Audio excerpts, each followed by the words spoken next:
projek lah untuk apa ni, untuk inilah support grid. Sebab demand pun dari tahun ke tahun bertambah kan. Kita assume dalam 5% begitulah. Sekarang ni grid Sabah dalam 1,200 megawatt lah. 1,200 megawatt dia punya keperluan lah di Sabah. Itu kira macam yang paling tinggi lah setakat ni. Tapi kita punya yang ada di grid yang available cuma dalam 1,300 something lah begitu, 300 lebih gitu. Jadi itulah cukup makan lah kiranya.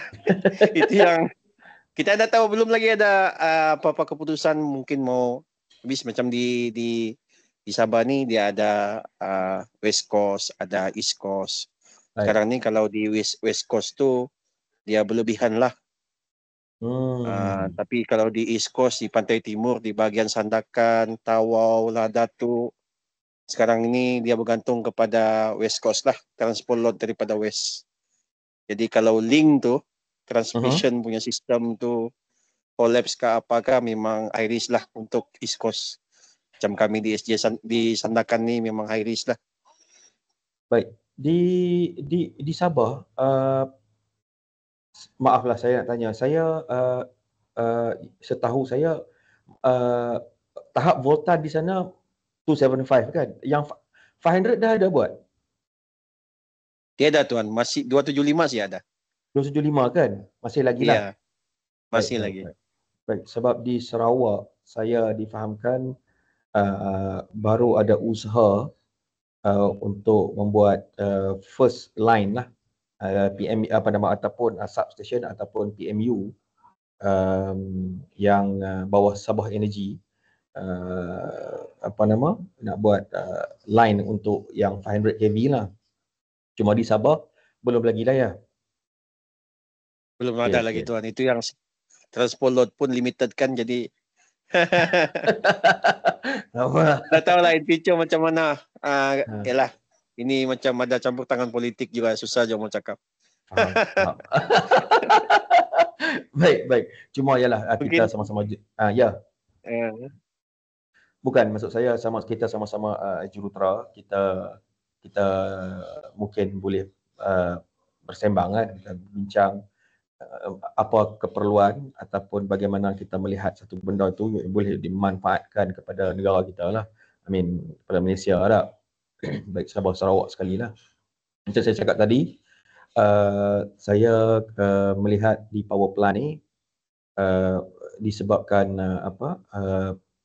pengumuman di dalam berita menyatakan bahawa sekarang ni tengah booming data center punya projek kan, banyak data center, yang mana data center roughly lah kita boleh kata power requirement dia lebih kurang antara 4 ke 600 megawatt, lebih kurang lah, ada yang atas lagi, ada yang bawah lagi, macam itulah lebih kurang. So jadi dengan kapasiti yang diperlukan tu, secara tak langsung negara kita perlu generate more power lah. Cuma memang power yang nak digeneratekan lepas-lepas ni yang macam saudara jurutera engineer Yusdi berkata tadi, ESG ya, kena environment kan, yang ya tuan, ESG. Ya, ESG. So new power plant yang kami up lepas ni mungkin lebih green lah. So betul. Jadi dengan secara tak langsung kita punya keperluan jurutera yang ada experience yang duduk dalam bidang industri tu mungkin dapat menikmatilah, dan dalam masa yang sama orang kata transfer knowledge daripada apa pengalaman kita yang dapat kepada new generation lah kan. Macam. Dan saya juga tadi, saya pun tidak ada data yang detail sekarang ni, just just share my thought di mana persoalan dia apa kita nak buat dengan power plant yang aging tadi ni. Aging tu yang dapat extension daripada Suruhanjaya ataupun dah tak boleh pergi dah. Kan dah tak boleh dah. Contohnya lah kalau ada extension pun berapa kali nak extend kan sampai dah tak reliable dah dari segi dari tahap kesihatan power plant tu sendiri. Kan jadi apa kita boleh sebagai jurutera kita melihat benda ni nak senang ya kita decom ya kan kita buang ambil scrap all those things, tapi kalau kita boleh manfaatkan ini saya tak pastilah sama ada ada investor yang akan masuk untuk mengambil alih power plant yang aging ataupun yang dah tak dibenarkan untuk operate, untuk dijadikan training center ataupun orang kata peruntukan kerajaan negeri sendiri boleh mengambil peluang untuk invest benda tu kan. Jadi yang tu saya tidak begitu pastilah. Cuma sekiranya ada perbincangan ataupun sekiranya ada talks yang look into it kan. Okay. Ni kita power plant kita dekat Malaysia ni banyak yang dah aging ni. Kan.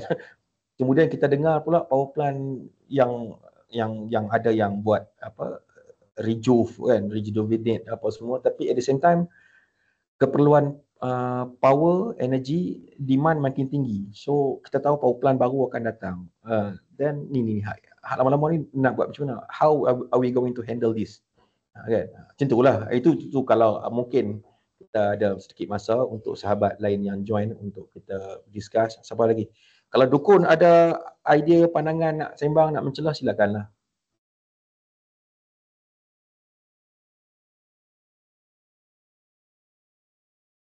You are muting kalau nak cakap lah.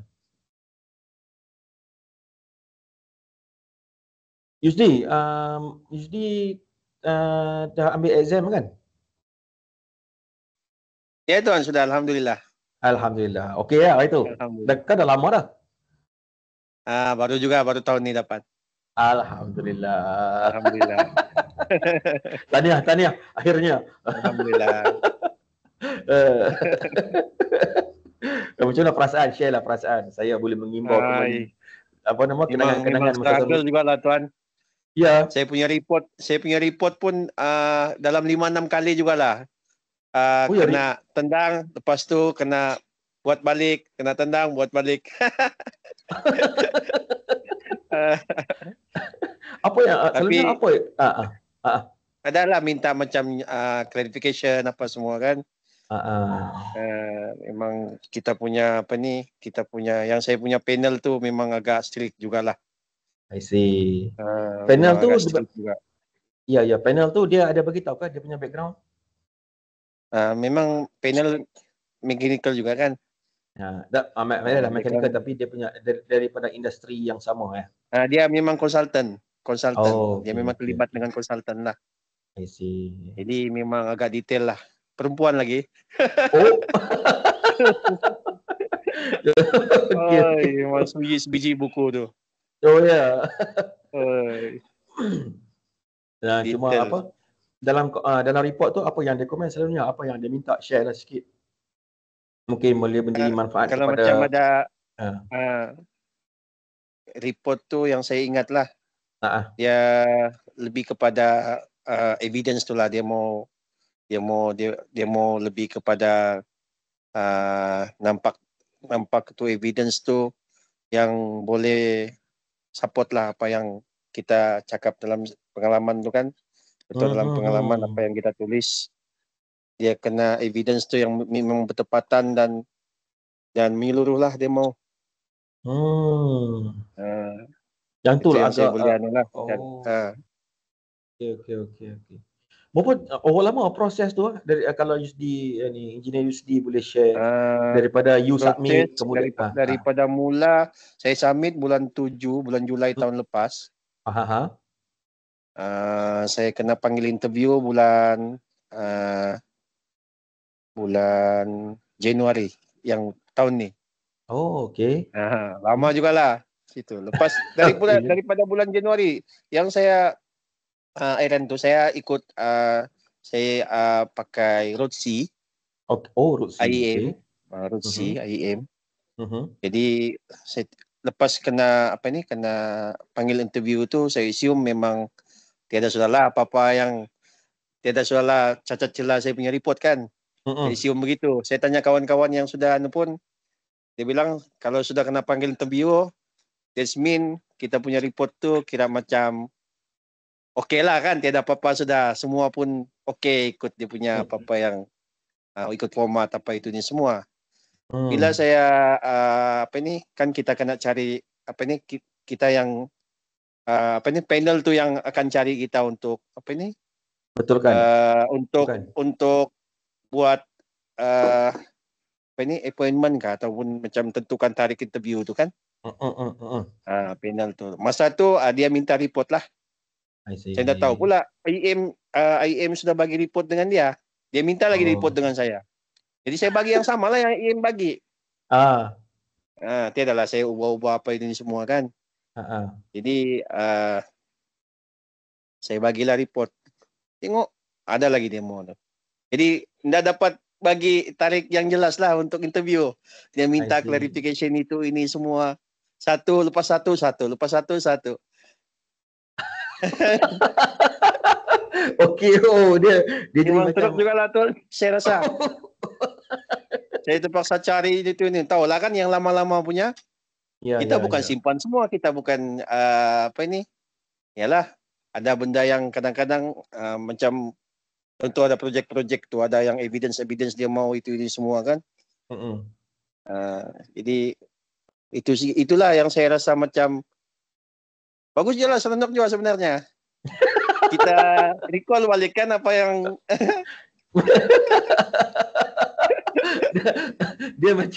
dia macam kita mencari satu pembukuan yang lama kan, nak kena cari betul balik kan. Saya bilang saya hampir putus asa ni. Saya hampir putus asa untuk untuk ambil ni. Oh ya ke? 5-6 kali. 6 kali lah saya ingat. Tu 6 kali proses amendment, membetulkan balik. Betulkan benda yang satu, lepas tu dia jumpa lagi lain. Satu sudah kita kasih betul, dia jumpa lagi lain. Saya bilang ini macam tidak mau kasih lulus saya ni. Saya pun bilang buat siap. Dengan harapan masa interview nanti memudahkanlah. Saya interview kan, masa saya interview dia ikut yang IEM 2.0 tu kan, Tuan? Tuan aware kah yang IEM 2.0 punya kaedah interview? Dia interview, and then bila dia berpuas hati dengan kita punya interview, tiadalah itu yang technical essay tu. Okay. Interview dia hantam saya 3 jam, Tuan. 3 jam interview. 10 slide saja 3 jam. Sepatutnya? Iyalah, biasanya kan dalam 40 minit interview. Mana ada kita sampai, saya pun sampai, saya nak sedar 3 jam. Jam 9 start interview, jam 12 baru selesai. Saya tengok jam, jam 12 sudah. Sama macam saya dulu. Saya masa saya ambil professional exam dulu lah kan. Masa bahagian bila bahagian interview tu, sebenarnya dia zaman tu diperuntukkan 2 jam tau untuk interview. Tapi interviewer tu interview saya 2 orang tu 4 jam. Double. So, lagi dahsyat. Dia tanya atas bawah kiri kanan. Memang yalah dan alhamdulillah satu benda yang membantu adalah saya punya pengalaman hands on. Jadi masa ditanya tu, okey, masa you calculate yang ni macam mana you buat? Contoh macam itulah kan. So kita beritahu lah, okey, untuk calculation yang saya buat yang tu, saya rujuk yang ni, saya calculate yang ni. Kita beritahulah. Jadi dekat situ membantu kerana experience kita. Macam tu. Itu saya share macam saya punya pengalaman lah. Kan? Itulah saya kalau ada apa nama ni sahabat lain yang ingin berkongsi pengalaman boleh juga. Kan macam mana dia orang apa nama ni pergi Tapi ke memang assessment pentinglah tu. Tuan, itu report kita yang buat sendiri, jadi kita boleh jawab. Kalau Hmm. itu report kita ambil dari orang lain dan bukan kita yang buat, memang kantoi. Kantoi kan? Mesti kan confirm kantoi kan? Dah boleh main apa? sebab ada kawan-kawan apa interviewer yang interview ni adalah kadang-kadang dia orang bercerita sebab masa mereka mendapat report mereka akan study dan yang mana mereka minta betulkan tu baguslah, maksudnya dia bagi upfront lah apa nama ni, dia macam tolonglah okay, yang ni kena detailkan sikit lagi, yang ni bagi detailkan sikit lagi semua tu kan. Cuma sebab mereka study lah, mereka masa mereka baca report dan masa study itulah soalan-soalan yang dibuat sebenarnya. Jadi masa panggil meeting, masa panggil interview tu, dia orang akan tanya balik soalan yang dia orang dah take note tu lah masa baca report tu. Jadi betul lah macam ni engineer Yusdi bagi tahu tadi, kalau tiru memang confirm tak boleh jawab lah kan, kantoi ya. Betul Tuan, betul. Memang Kantoi, yang kantoi tu yang kadang-kadang buat bagi saya pun kena bercakap bagi fair sebab kan kawan-kawan saya pun ada yang jadi interviewer, mereka pun kadang-kadang bercerita apa nama pengalaman mereka. Jadi kadang-kadang tu ialah apa nama interviewer ni macam one day engineer Yusri jadi interviewer kan, insyaAllah dan apa ni ialah kita nak kena it is part of kita punya contribution kepada society dan negara juga, nation jugalah. Sebab kita kena ambil masa kita sendiri kan, kita kena setkan masa dan kita kena ambil masa untuk kita study apa report tu, dan kita bukan study sebab dia punya konsep kita bukan nak menggagalkan, kita nak support dan kita nak meramaikan.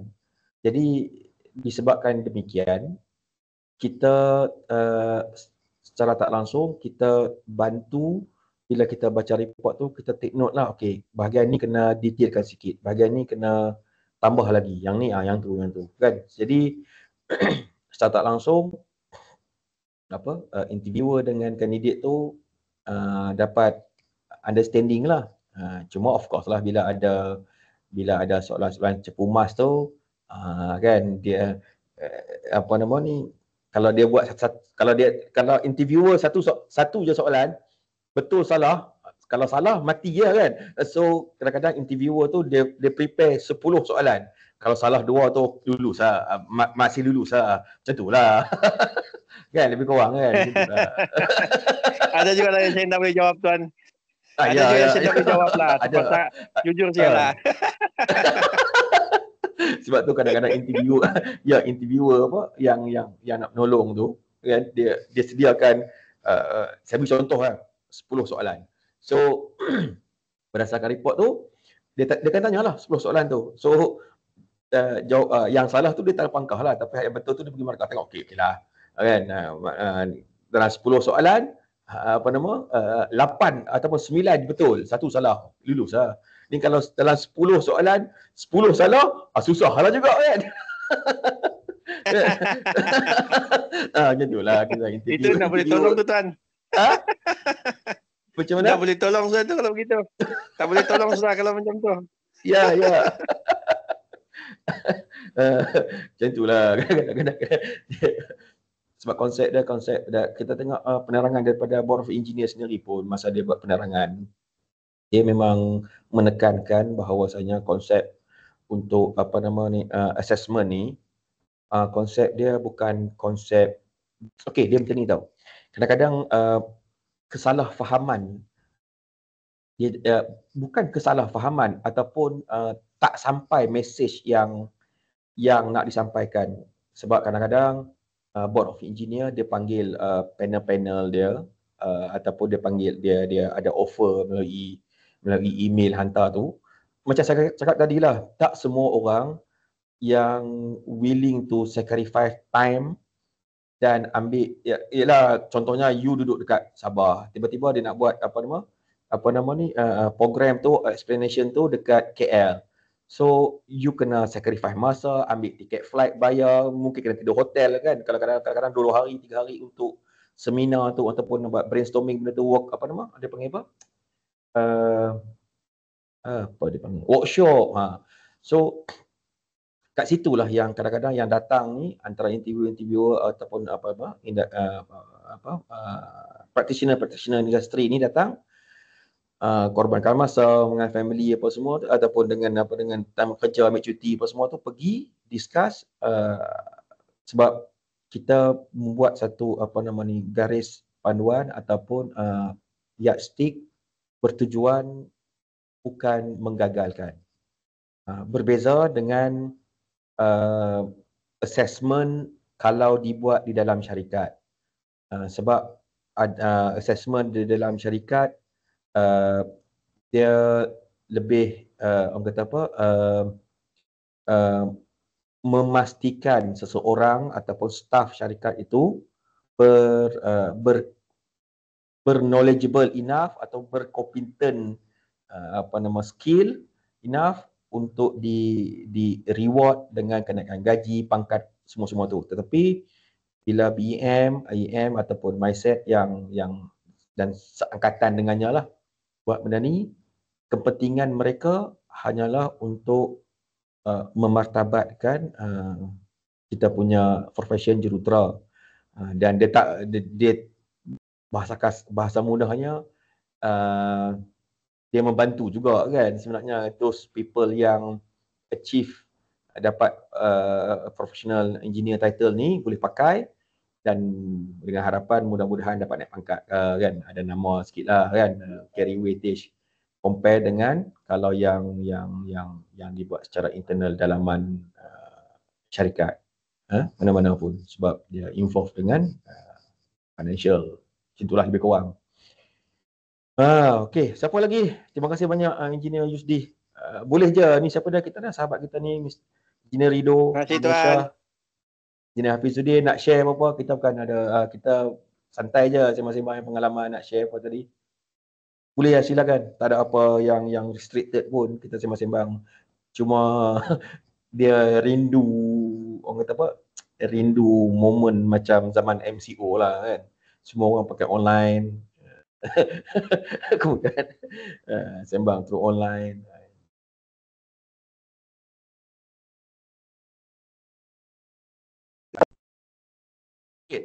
Yalah kan, kalau dulu kita apa-apa meeting apa semua face to face. Sekarang ni company bagi pendekatan ni lah, online meeting. Okey. Jadi yalah, kita yang kadang-kadang yang sudah terlampau lama di plan, kadang-kadang mau juga jumpa kawan-kawan face to face. Tapi seolah-olah macam di normal sudah bah ni ini apa? Online meeting. Jadi kita macam kurang sudah dia punya apa? Human touch. Tak tahu lah, ini mungkin pendapat saya lain lah. Tak apa, ada kita share je.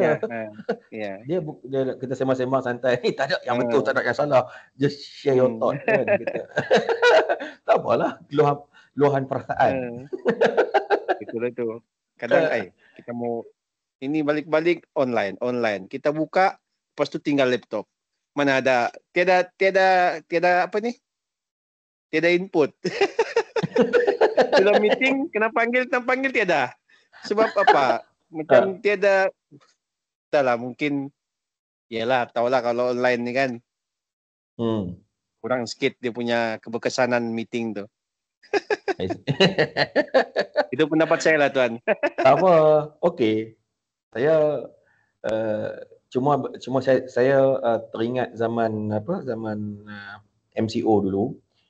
Meeting online ni sebenarnya sebab dia online, jadi satu hari tu kita boleh susun meeting banyak kan. Cuma partisipan yang tadilah macam Engineer Yusdi berkata tadi tu kot, sebab ada yang aktif sharing dalam meeting, ada yang aktif aktif join kan, tak nak share ataupun tak faham, bukan tak faham, ada mungkin ada kekurangan yang lain-lain yang tentulah. Jadi cuma MCO tu dulu ni yang jadi stres sebab kita tak boleh bergerak, kita tak boleh keluar rumah. Saya rasa je lah kan, bukan pada semua orang pun. Rasanya kalau kita boleh bergerak dan keluar, kita boleh je, online meeting ni mungkin boleh laksanakan balik kan. Macam tu je. Cuma saya faham setengah-setengah tempat tu memang jumpa face to face tu lebih best lah kan, lebih meriah, seronok kan, jumpa real jumpa real. Kalau kata kita bila kita bersembang dengan orang berdepan, dia punya rancak tu lain, kan. Ini kita bercakap dengan mesin lain sikit. Itu saja. Baik, sahabat-sahabat lain ada apa nak share? Nak share your thought ke, nak share your pengalaman ke apa ke? Silakanlah. Tak ada apa sangat, sembang ya. Cuma kena ni lah, minta tolong kena open mute mikrofon tu kena open. Saya pasti sebab ada yang termute kot, cakap tapi mute. Silakan, siapa tadi? Engineer Shah Rizan, silakan. Nak sembang apa, nak cakap apa? Saya baru masuk ni. Tadi dengar cerita pasal online meeting. Tak tahu nak apa nak cerita. Cerita je pengalaman. Macam tahu kot syarikat sekarang masih lagi online ataupun dah saya tak pasti. Ceritalah kalau kata memang ada dengar ataupun syarikat yang kerja sekarang ni memang dah okay, no more online, semua kena physical. Macam mana? Sekarang ada dua-dua. Masalahnya ada fizikal, ada pun online. Tapi basically kita lebih suka fizikal lah. Sebab boleh demonstrate apa yang kita nak bagi tahu. Kalau online ni sebab masalah skill tu nak lukis guna apa dia? Bila kita nak whiteboard. Present kita punya dalam bukan whiteboard. Biasanya kita lukis whiteboard lah. Selalu engineer ni dia punya skill dia kena melukis. Kita boleh interpret. Kalau cakap bulat masa susah nak sampai maklumat dia. Okay. Biasa saya meeting saya akan sketch design kilang, mana piping, mana direction flow diagram. Kita akan discuss dan kita buat calculation sekali di sekian meeting. Bila masuk online ni macam limited lah. Nak lukis pakai mouse ni susah sikit. Sangkut. Kita pun dah lama tak guna. Cuma nak tanya sikit lah, kita nak tanya. Dia sebenarnya kalau kita buat meeting fizikal tu secara berjadual,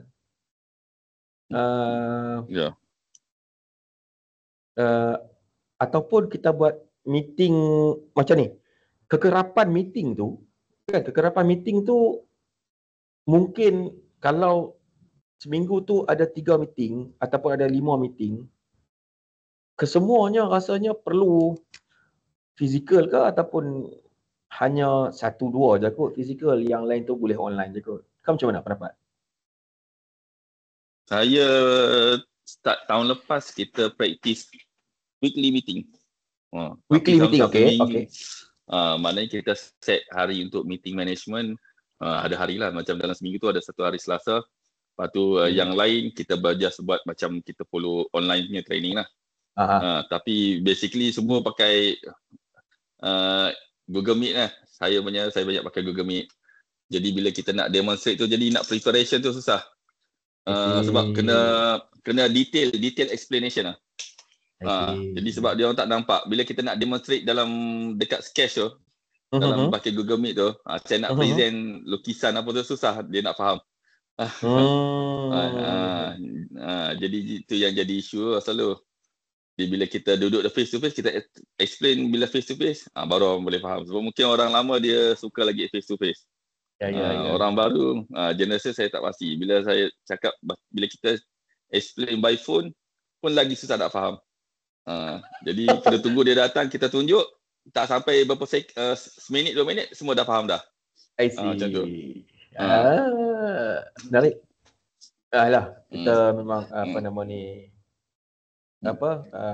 kadang-kadang kita punya skill tu bila kita melakar kan, lukis, kita explain kan, ada arrow sini pergi sana, sini main sini, itu yang lebih mudah. Ya, sebab yang tak tahan tu nak cerita berapa mm, 2 mm, 3 mm jarak clearance semua. Yang itu yang nak cerita, itu yang susah. Orang tak faham. Kena lukis pun nampak. Direction. Lukis pun nampak. Ya, biasa memang kita praktis. Saya dah 3 tahun dah sebab sejak COVID tu kita buat online meeting. Jadi yang online meeting ni kita compact 2 jam. So dalam meeting tu kita bincang banyak benda lah. Tapi bukan semua boleh settle dalam masa 2 jam tu. Sebab projek ada lagi macam operation, maintenance, costing semua kita bincang semua sekali. Lepas tu defect punya apa isu, lepas tu analisis. Semua benda yang macam saya di Kelang Sawit ni, saya discuss semua benda. Analisis punya testing. Lepas tu kita tengok progress projek. Apa yang projek yang boleh sangkut kat mana, bottleneck. Lepas tu dia punya perjalanan projek. Lepas tu maintenance apa dia, breakdown apa dia.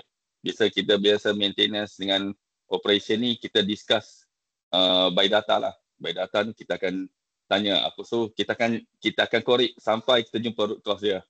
Yang itu yang sebab tu saya punya top management dia jenis micro. Sampai macam contoh sampai contoh saya cerita sampai saya explain sampai 0.99 lah power factor. So kita cerita sampai apa, MCB jenis apa, kabel jenis apa, kita pakai semua, kita bincang. Lepas tu busbar apa semua lah sekali. Lepas tu impact aspect semua. Sampai bila tak boleh jawab, biar. Biasalah kena balon lah. Tak boleh jawab. Kena pergi cari balik lah. So next meeting kita bawa balik benda tu isu. So sampai kita jumpa isu tu. Sebab tu saya cakap bila kita pergi badan mikro, kita nampak benda tu. Sampai bunyi sound bunyi pun boleh dipetikai. Kita akan tunjuk lah macam apa dia. Contoh macam kita macam contoh. Yalah sampai benda yang gila-gila lah. Sampai saya punya top management ni dia jenis micro. Saya punya boss ni suka R&D. Dia memang kaya punya orang.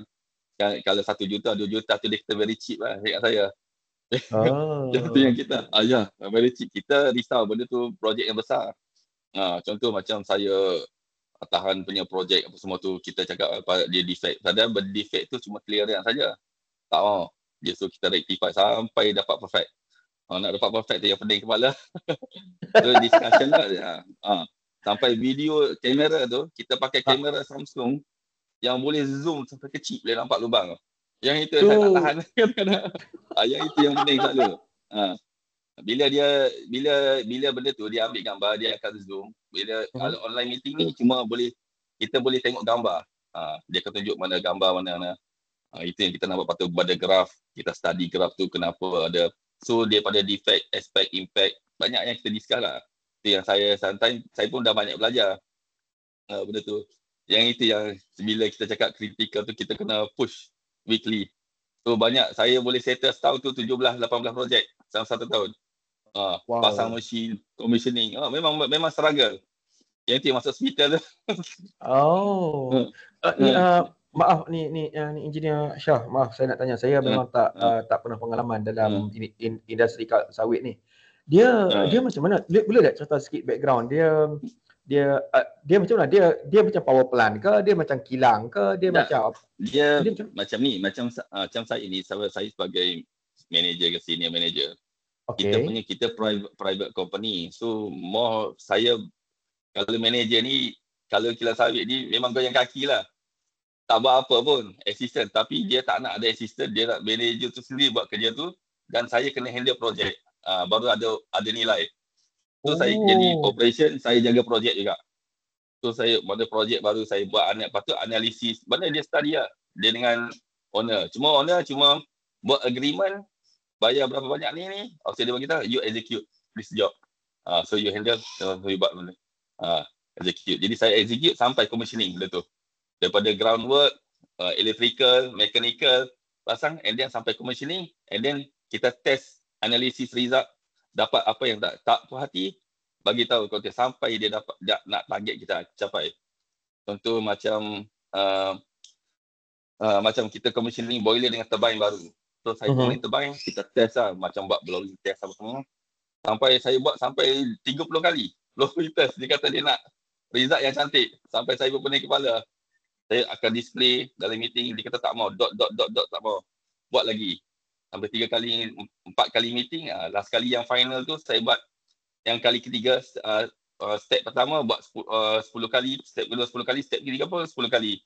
And then after commissioning, dia tengok result dia hasil.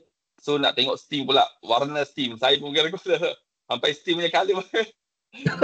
Memang, tapi menarik lah. Saya nak tahu benda-benda tu. Then kita pergi pada power consumption. Lepas tu macam tengok power factor. Lepas tu steam consumption turbine per kilowatt, berapa energi. Tu kita discuss balik lah. Sebab dia yang bagusnya, owner saya pun dia bukan just tanya, dia bagi provide saya data lah. Dia data untuk reference. Dia memang dia pun buat study.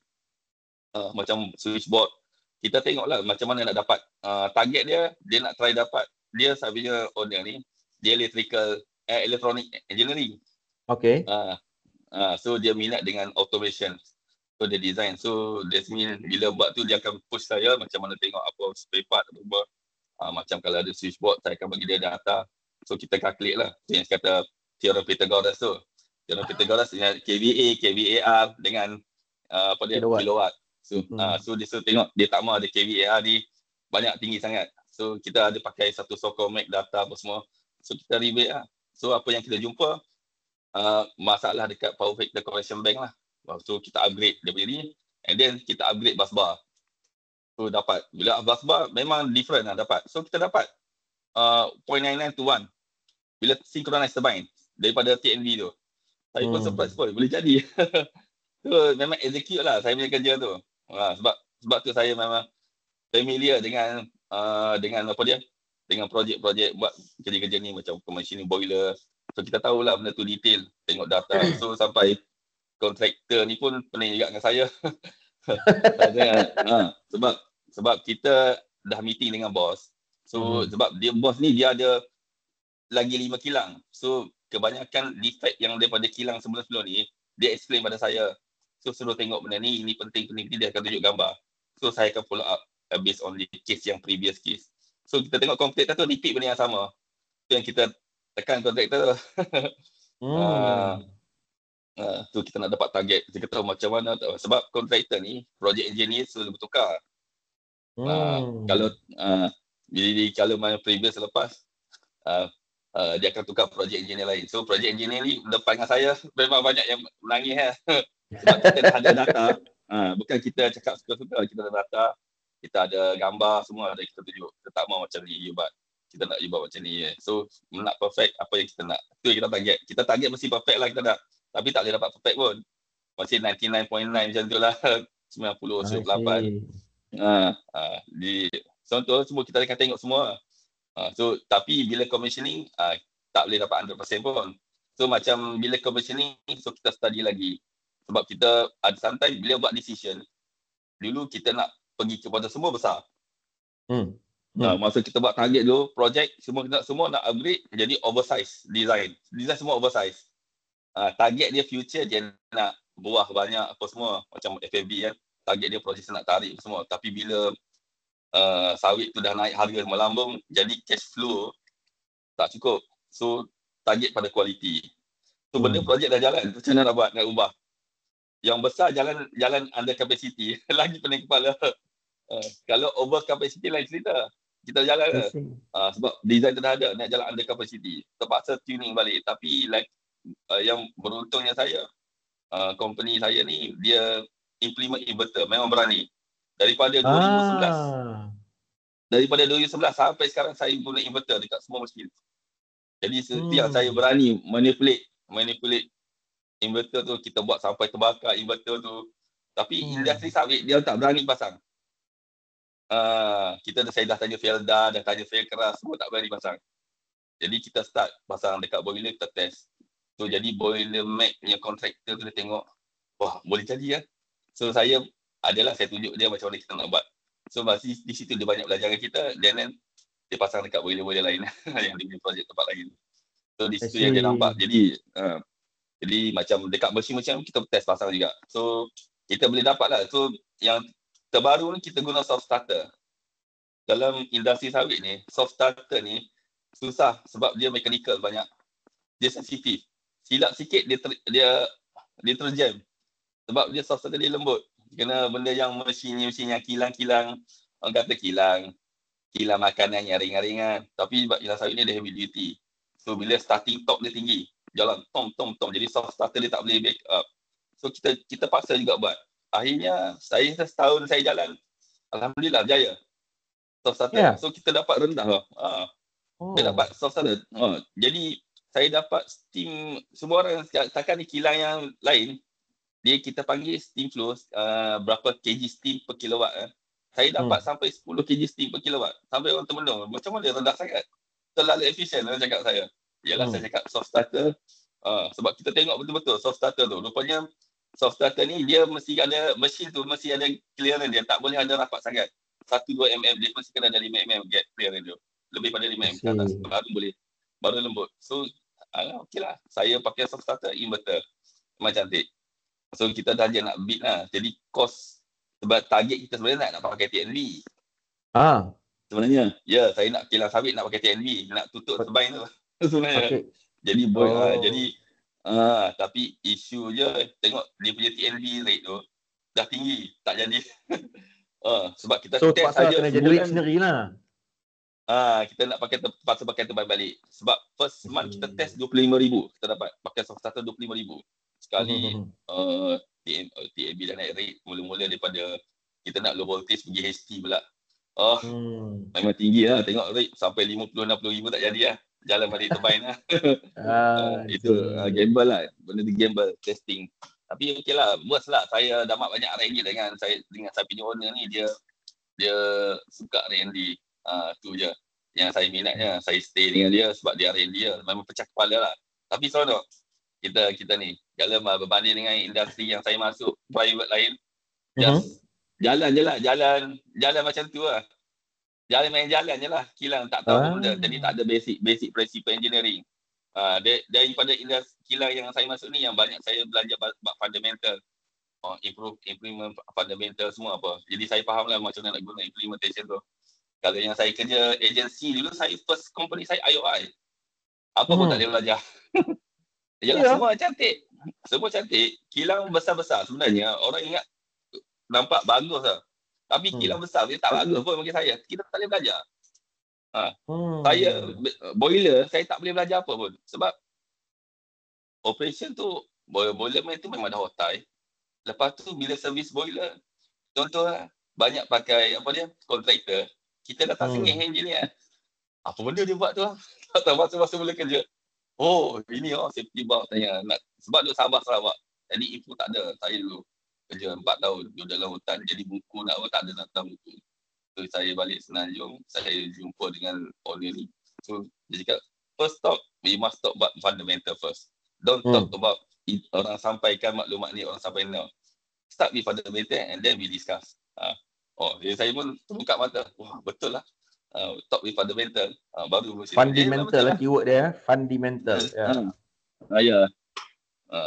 Ini yang saya berminat lah. Saya stay. Bila saya jatuh sakit, saya memory loss. Saya try push, saya tengok boleh tak sih. Kalau saya tak boleh, saya left company lah. Stay lah, duduk rumah kampung, tak kerja. Tapi disebabkan kita discuss balik, keluarkan balik fundamental dalam meeting issue, jadi saya jadi memori saya recover balik, ingat apa yang saya buat dulu. Tu yang saya happy. Saya ingat lama pun dia recover balik. Itu yang saya dapat. Jadi tu yang bos saya cakap, sebab you field man memang tahu you kena balik kepada basic balik. Kalau bukan field man, engineer duduk office pun, you tak boleh cover balik kata. Sebab you memang betul field man ni, orang dah tahu. Kita dah tahu, kita selalu pergi site, kita boleh tengok tu, kita faham apa masalah dia. Sebab masa saya kerja tu, banyak ada engineer pun yang saya, sebab saya 100% lokal, saya tak ada network Bangla. So saya implement dengan orang lokal punya. Memang lokal orang Malaysia saja yang ada Ya. dalam kilang tu. Ya, lokal dalam kilang tu. Berapa Saya orang tak pakai. dalam satu kilang tu Ma- untuk dia operate? Yang Total dulunya lah. saya dulu 120 orang. Oh. Lepas saya implement automation tinggal 60 orang. Separuh. Saya start automation tahun lepas. I see. Sebab kita belajar daripada kilang sarung tangan. Sebab kilang sarung tangan ni jahat betul. Saya cakap betul terang. Dia offer tinggi gaji, dia tarik semua. Jadi pekerja lokal, dia nampak pada gaji, dia nampak pada nesus keluar. Lepas tu kita banyak orang kampung. Saya orang kampung banyak ni. Orang kampung yang bekerja, orang dekat taman. Jadi education pun bukannya nak kata style oil and gas. Cabaran saya ni sebab banyak lulusan SPM, ada tak ada SPM. SRP ada, apa tu dulu darjah 6. So ini yang kita berhadapan lah. Lepas tu orang yang lama-lama punya otak-otak ni lulus STP lah paling ada. Yang saya ni dia tak ada diploma. Yang ada level engineer degree saya seorang je manager. So it's hard lah.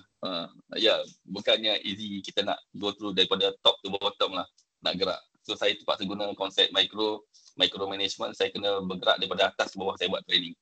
Memang letih lah.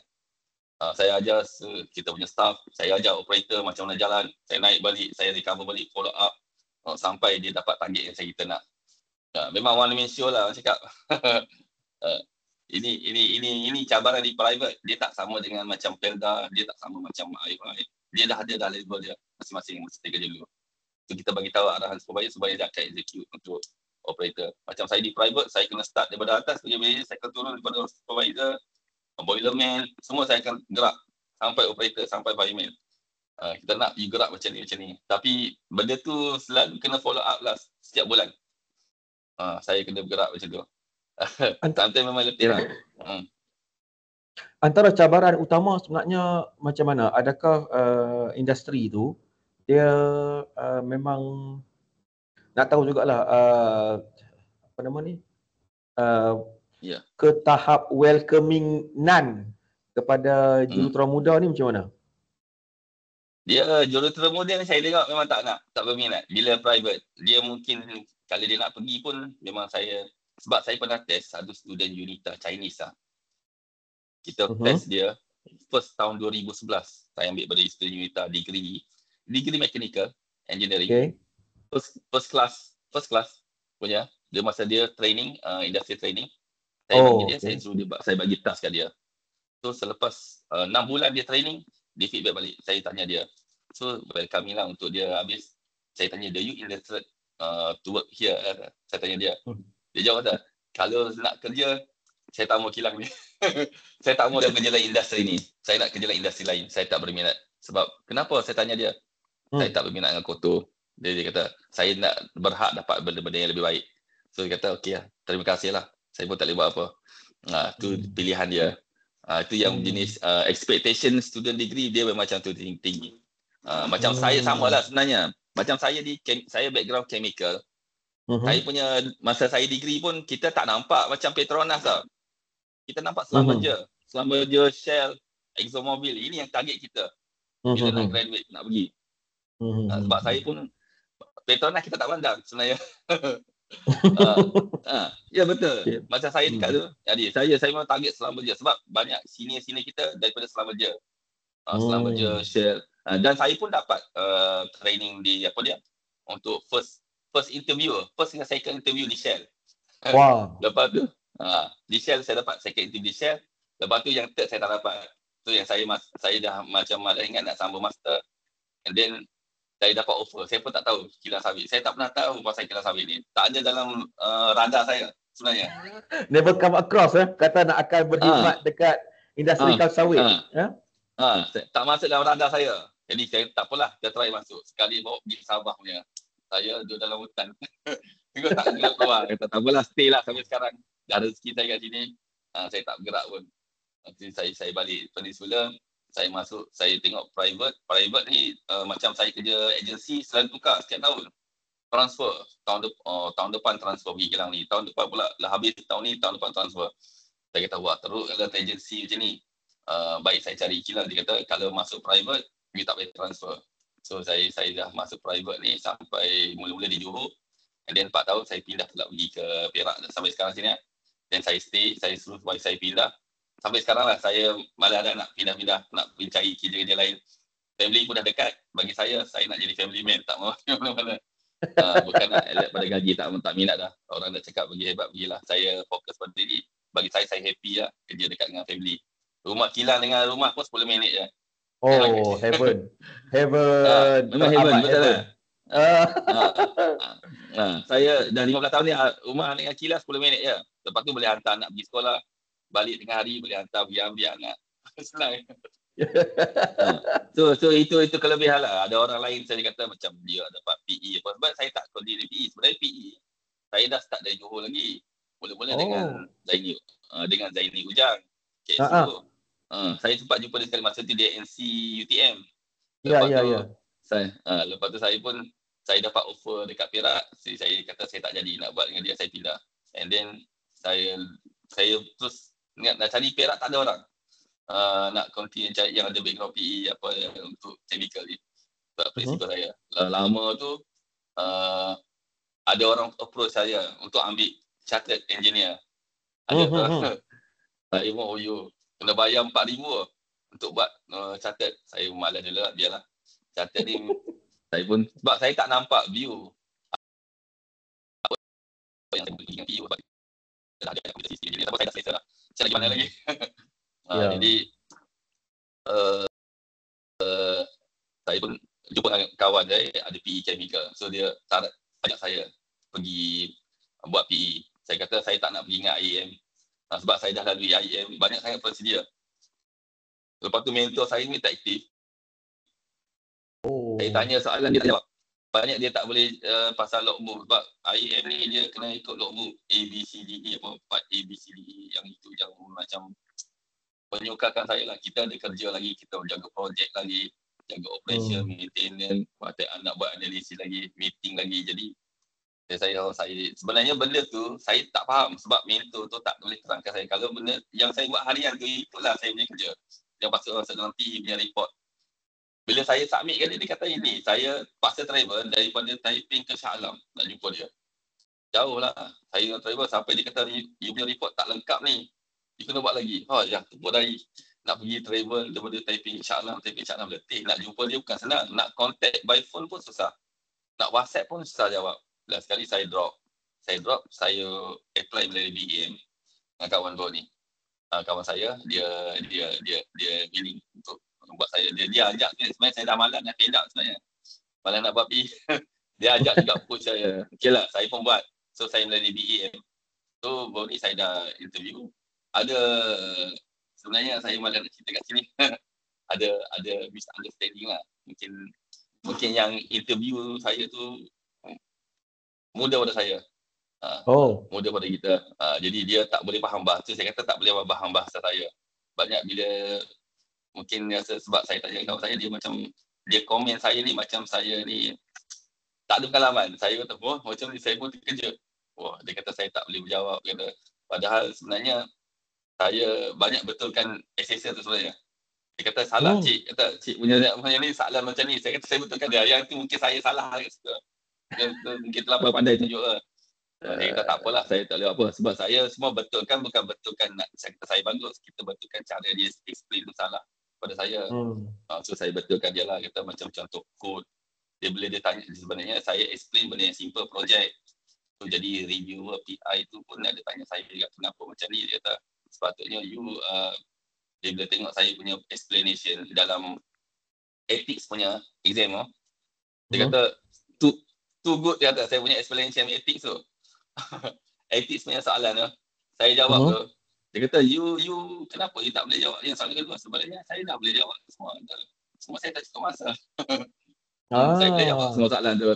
Semua dia kata bila dia baca saya punya ethics essay you punya ethics sih kata soalan ni macam you memang dah lama kerja. Di mana saya dah lama kerja kata. Kita nak review balik dengan you. Sekarang saya tak ada result lagi. Saya kata biarlah tak apa. Sebab saya pun just sekadar sebab kawan yang ajak sebenarnya. Sebab dia ajak saya untuk saya mengajar, bantu dia mengajar. Untuk naikkan nama UST sebenarnya. Jadi saya pun kata okey boleh je saya kata, tapi saya pun tak boleh janji saya boleh bagi komitmen sebab kita pun ada komitmen sendiri, saya beli lagi. Faham? Itu yang saya bila kita lalui dalam kerja ni, banyak benda yang saya belajar, satu benda yang saya rasa yang saya boleh ubah. Masa sebelum saya sakit ni, saya anggap benda tu burden, sebab tu saya jadi sakit. Masalah tu jadi burden. Jadi beban pada kita. Masalah kerja tu sebab dengan projek ni yang banyak, dengan nak tune dengan meeting lagi, sebab di bawah semasa saya buat, contoh saya buat projek tu ada 5-6 kontrak di bawah saya, semua bergantung pada kita, minta kita arrangekan untuk dia punya lori masuk, minta untuk kita arrangekan dia punya time date yang sesuai. Untuk minit saya kata saya tak boleh bagi masuk sebab dia ada clash dengan operation lah. Kalau saya bagi dia lori tu masuk, dia ganggu operation saya, kita punya current operation. So jadi situ saya jadi macam stuck, saya jadi benda tu accumulate dalam kepala otak saya dan saya collapse lah. Dan bila saya bangun balik dan saya recover balik, saya ingat balik, so saya jumpa satu benda, how to convert the problem to opportunity. Saya jadikan masalah tu sebagai case study saya untuk selesaikan jadi benefit pada saya. So saya tahu dah macam mana nak guna. So dia tak jadi beban pada saya. Bila saya nampak, dia case study bagus, so kita pergi guna pada fundamental apa masalah dia. So kita cari apa tata cara kaedah yang sesuai untuk selesaikan dia. So jadi macam saya punya benefit lah. Macam saya nak keluar, macam cerita macam kita soalan matematik, soalan tu macam nak selesaikan dia. Kita jadi macam satu game. Saya buat macam tu. So saya set saya punya mind. Jadi memudahkan. Jadi benda tu tak jadi beban pada saya lah. So saya tak ada rasa stres bila tengok benda tu. Okey. Macam ni relax. Sebab cara saya nak releasekan stres saya senang saya. Ada setengah orang ada cara dia masing-masing. Saya pegang steering kereta, saya bawa kereta, saya pusing 2-3 round. Saya dah tahu dah. Senang lah. Saya dapat ilham saya dapat ilham bila saya pegang steering kereta. Start kereta enjin, saya pusing je. Okey, dah tahu dah jawapan dia macam mana start. So saya tahu dah macam mana saya nak solvekan setiap kali masalah yang saya hadapi. Itu je. Cara orang berbeza lah masing-masing. Cara saya semacam itulah yang saya guna. Ada setengah orang dengan cara dia siap ukur, baru boleh healing, boleh. Ada setengah orang keluar dulu, dah tahu dah. Macam saya pegang steering, saya buat pusing kereta, saya dapat idea. Tengok lampu traffic light, lampu merah, okey, jalan, okey. Dah tahu dah macam mana selesaikan dia. Benda peluang tu, solution dia tak ada. Jadi jangan fikir benda tu dulu yang masa saya sakit, sebelum saya sakit tu, saya tengok bila ada masalah, saya dah tak nak apa-apa. Saya balik, saya tidur. Saya tidur, bangun, tak boleh selesai lagi. Saya sambung lagi tidur. Jadi sekarang ni saya cara saya nak dapat selesai masalah. Saya start kereta, saya pusing kereta, saya tengok traffic light, saya tengok kiri kanan, saya dah tahu dah problem dia. Jadi rupanya kita ada banyak pilihan cara penyelesaian tu. Jadi saya balik, okey kita buat macam ni. Saya tahu dah macam mana. So masalah selesai. Rupanya benda tu tak besar mana lah, kecil je. Sebab kita selalu bila pergi pada mikro ni, sebenarnya kebanyakan orang tak suka benda mikro ni. Menyusahkan. Sebenarnya dia tak susah sebenarnya. Kita bila kita belajar something, bila kita tengok pada mikro, macam kita tengok problem, saya tengok ada mesin saya, contoh saya ada mesin decanter, dia mesin tu rosak, jam, gearbox dia jam, terus rosak. Jadi tak ada siapa pun tahu. So kita study, apabila kita buka mesin kita tengok bearing dia habis 150,000 kena tukar. So kita pasang balik, kita study apa problem. So the problem, masalah dia, kita tak salahkan orang. Macam kita kena 4M lah, man, method, machine, material. Jadi saya cari-cari sekali, rupanya man. Problem dia pada man. Man yang baru masalah. Bukan machine, bukan material. Machine semua dah okey. Man tu rupanya dia stop lah. Dia tak tekan stop. Dia biar je dia main telefon. Bila kita study, ini masalah dia. Man lah orang dia. Bila kita study, kita minta buat tukar pada auto. Bila dia tekan macam mana dia berhenti, dia akan tekan. Benda tu akan berhenti sendiri. Bila dia M dia akan trip. Jadi mesin tu tak akan ada. So dia akan buat cleansing, buat guna air panas, cuci, tu method dia. So kita back pada ni lah, man lah. So kita kena cari, nak cakap orang yang sesuai man ni, cara nak masalah man, kita guna auto lah. Jadi monitoring data kena ada, kita tengok. So kita boleh tengok pada graf, data apa semua. Tu saya suka tengok. Saya bukan nak tengok pada saya punya background chemical lah. Saya bila mesin ni kita tak tengok mechanical, kita tengok pada M. Kalau kilang sawit saya tengok pada M ya. Bila tahu M tu fluctuate, M dia tinggi, ada rated M, starting load apa semua tu, kita dah tahu dah mesin tu memang problem. Why M tinggi? Semua orang M tu ampere lah, kadar arus kan? Ampere. Kadar arus punya. So tengok pada tu ya. So kita boleh tahu dah. Sebab senang nak calculate tu, kita boleh tahu daripada motor HP times 1.3 dah tahu dah maksimum load punya. Engineer Syah, nak tanya sikit. Tadi nak tanya sikit. Kebetulan dah background operation maintenance. Sejauh mana kita punya praktis ataupun kawan-kawan ke syarikat ke mengenai dengan bad actors punya report dan record tu? Bad actors? Macam mana? Tak faham. Maksudnya, selalunya contoh bila kita ada sistem kan, kita ada record ataupun mungkin dipanggil condition monitoring kan, condition based monitoring ke whatever you want to call it lah. Kita tengok contoh zone A kita ada 10 equipment, zone B kita ada 7 equipment, zone C 5 equipment. So dalam 10, 7, 5 ikut zone tadi tu, kita mesti ada record yang mana yang dipanggil performance dalam 10 biji equipment tu, yang mana perform bagus, yang mana yang mungkin dah sampai running hours terlampau tinggi sangat, ataupun equipment yang ke-9 ni dia ni dipanggil bad actors, maksudnya asyik problem je kan.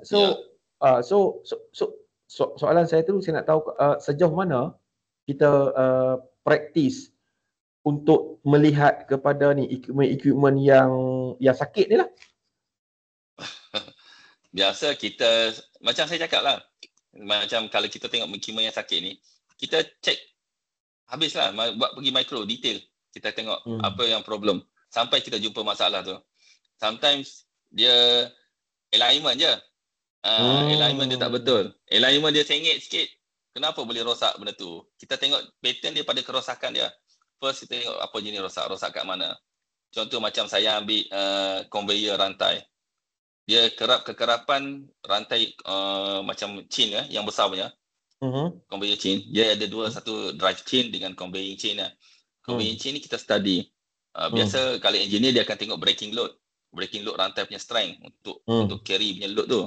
Tapi lama kelamaan dia punya roller tu akan makan, dia akan wear and tear, akan jadi flat. So dia akan dalam certain dua ni. Kalau tak kena breaking load, dia certain load. Tapi kita tengok lagi kepada pattern dia. Bila dia breakdown, so kita akan buka apa problem dia.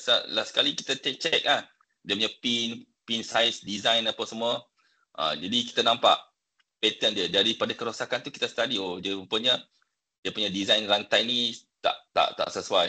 Kita faham. So kita kena next time future kita tukar pada rantai yang baru, ataupun kita tambah additional factor untuk plate. Tapi itu makan cost lah. Itu yang kita buat study lalu. Jadi kita dah nampak dah problem dekat mana. Tapi yang isu selalunya, dia sebenarnya kalau rantai conveyor ni kita nampak nak suruh tahan lama, slow lah jalan. Dia tak jalan laju.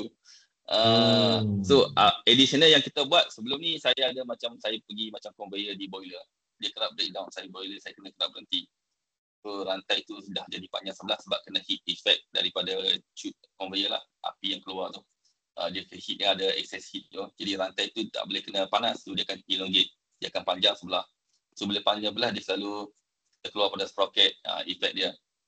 Jadi rantai tu kadang-kadang dia scraper, dia putus, banyaklah effect dia. So bila kita study benda tu, bukan sebab dia panjang sebelah tu, selalunya rantai dekat drive section.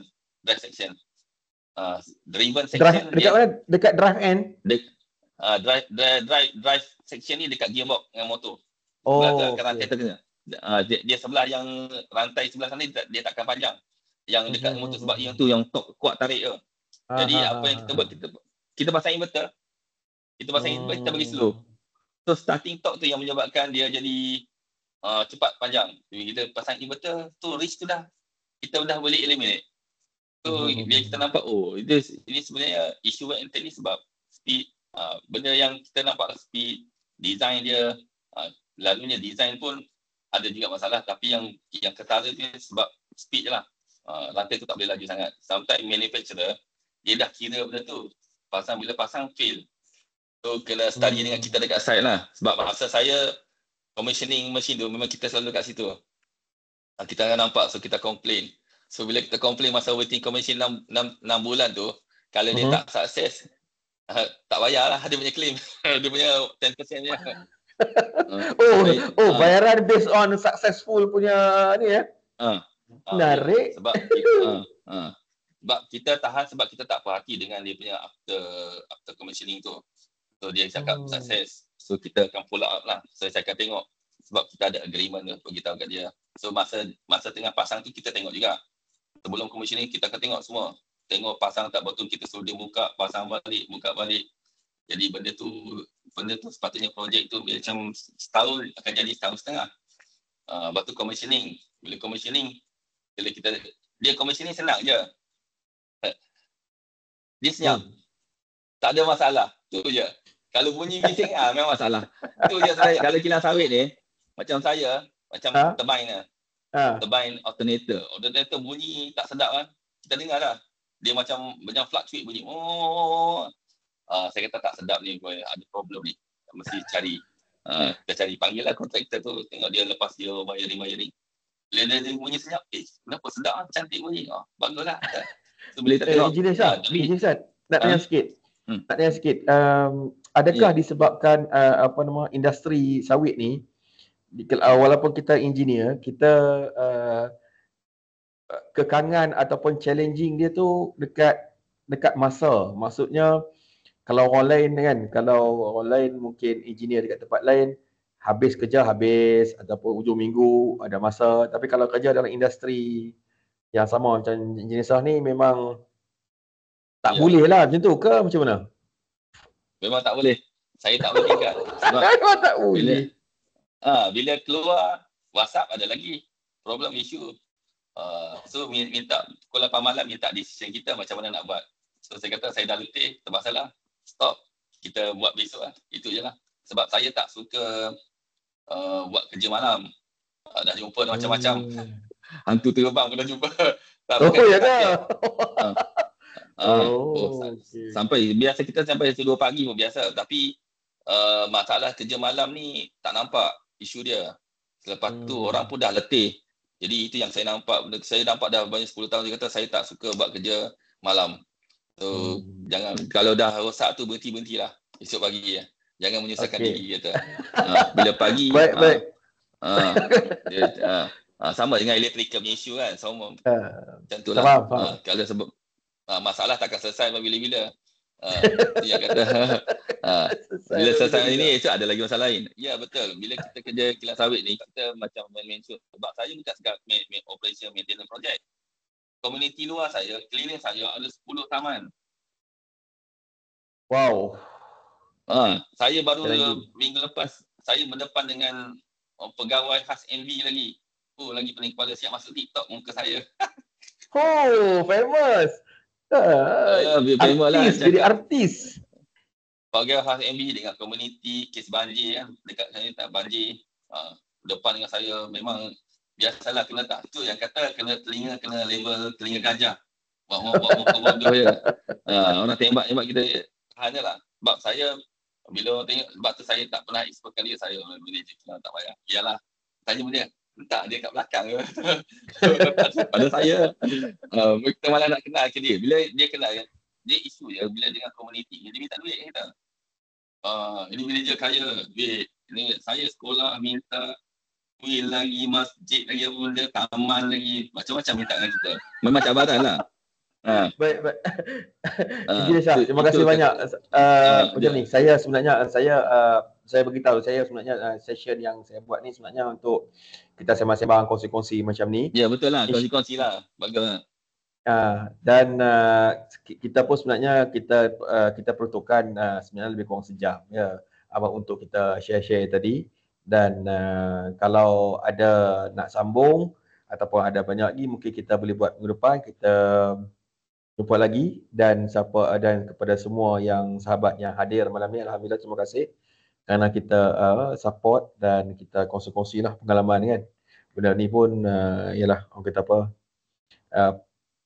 kita boleh anggap is part of kita punya contribution back to the nation lah.